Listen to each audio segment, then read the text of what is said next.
Richard Gutierrez nilinaw, hindi kabit si Barbie Imperial. Ngayong Enero taong 2025, muling naging usap-usapan sa social media at sa mga entertainment news ang buhay personal ni Richard Gutierrez. Matapos niyang ipagtanggol ang rumored girlfriend niyang si Barbie Imperial mula sa mga akusasyon na siya ang naging dahilan ng paghihiwalay nila ng asawang si Sara Labati. Sa isang panayam, iginiit ng aktor na walang kinalaman si Barbie sa kanilang hiwalayan, at nilinaw na hindi ito ang third party na inaakusa ng ilan. Ayon kay Richard, ang mga pahayag na nagsasabing si Barbie ang dahilan ng kanilang breakup ay hindi totoo. Sa kanyang pahayag, sinabi niya, "Ang gusto ko lang sigurong i-clarify doon sa mga tao is that si Barbie walang kinalaman sa paghihiwalay namin ni Sara." Tila nais ni Richard na tapusin na ang mga maling impormasyon at hinala ukol sa kanyang relasyon kay Barbie at ang epekto nito sa relasyon nila ni Sara.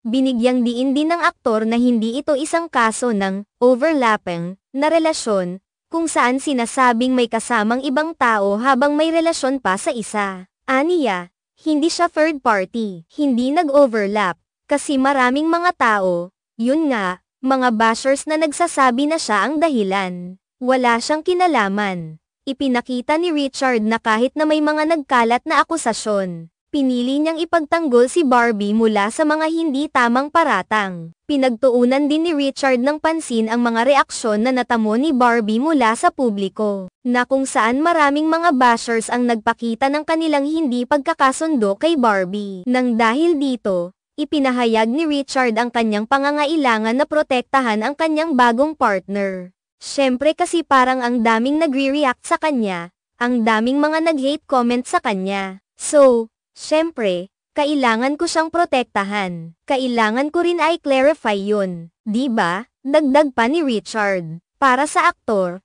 malinaw na ang mga pahayag na kumakalat ay walang batayan, kaya't pinili niyang ipaliwanag ito sa publiko.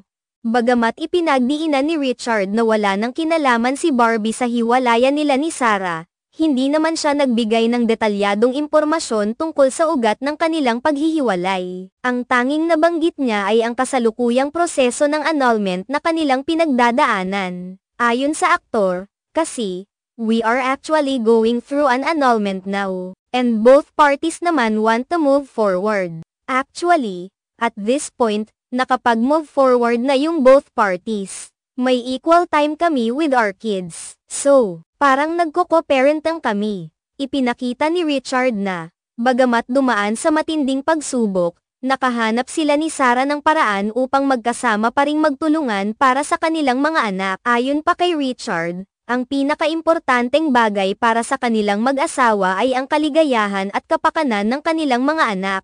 "Ang priority namin is to make sure that the kids, live a good life, a happy life. And of course, kung happy siya sa buhay niya, at happy ako sa buhay ko, makikita ng mga bata yun. At ang importante sa amin ay yung mga bata," saad pa ni Richard.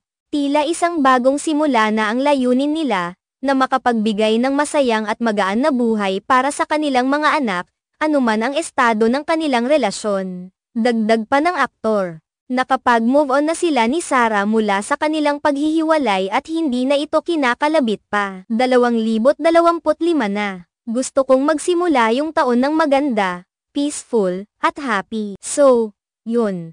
Let's leave the past in the past. We're all trying to move forward, wika ni Richard. Ipinahayag niya na nais na nilang magpatuloy sa kanilang buhay at tanggapin ang bawat hakbang na tatahakin nila. At ang mga pagbabago sa kanilang personal na buhay ay hindi na dapat hadlangan ang kanilang pag-unlad. Sa kabila ng lahat ng mga isyu at kontrobersya, malinaw na si Richard ay nakatuon sa pagiging mabuting magulang at pagtutok sa kasalukuyan. Sa ngayon, ang kanyang relasyon kay Barbie ay isang bagay na nais niyang protektahan. At ang kanyang pagsasabi ng mga katotohanan tungkol sa kanilang paghihiwalay ay isang hakbang upang tapusin na ang mga maling paratang at magbigay linaw sa publiko.